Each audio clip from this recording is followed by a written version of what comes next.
Like any other form of tax, such as property tax, corporate tax, among others, rental tax incites a special understanding as an obligation by taxpayers, such as landlords and tenants. The current tax regime is therefore yet to be ascertained by the high capital investments in the rental property that has steadily grown with the housing demand and prayers in turn of the concerned over the tax amendments. The real estate actors is to help us understand the tax regime, for starters, and also for them to understand us, where we come from, and understand the impact of the taxes, and for us to harmonize and come together with a position that is workable for both the government and the real estate players. Let us understand why they are taxing us like that. Let them understand why we are complaining about the taxes. Let them understand the business, and not to stifle it, but to promote the real estate business, to attract investment into the sector, and not to actually discourage investment. Meanwhile, Uganda Revenue Authority, on the other end, expects voluntary compliance after the engagement, despite discontent over sustainability of businesses in the face of the growing revenue demand to address budgetary demands. There are a number of players. We have owners of buildings, owners of apartments, we have surveyors, engineers, lawyers.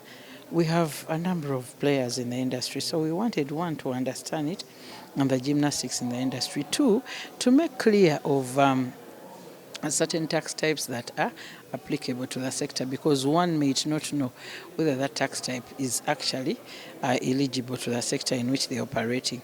So we wanted to make certain clarifications and maybe pointing them to some of the amendments for this year, as in computation, because when you look at the rental income tax, the regime, the computations have been changing over 3 years. They've been evolving from 2020, 21, 21, 22, then 22, 23. So we wanted to make it clear for them, because when somebody files, they need to know what to expect and how to compute it for themselves. So ideally, we are here with a number of stakeholders, but led under area, to see how best we can, one, strengthen on the stakeholder collaboration.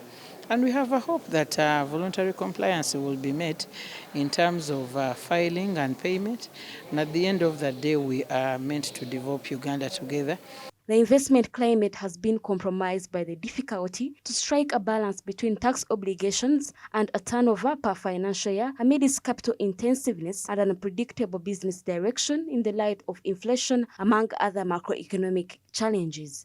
We are not saying that we want to cap tax to a certain amount, but we want, first of all, the administration of the taxes to be friendly, but also listen to us, give us incentives, yeah, collect in a friendly way, yeah, understand us.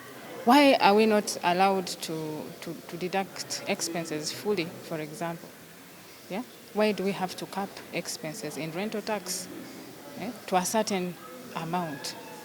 Like they have been telling us, you can only be allowed 50% of your expenses. According to URA, it is paramount that investors assess their property portfolio to understand their tax obligations, avoid penalties and unplanned cash outflows. Even though it's 50 shillings, it's a penalty. It's harsh, depending on your level. To some person, maybe 100,000 could be low.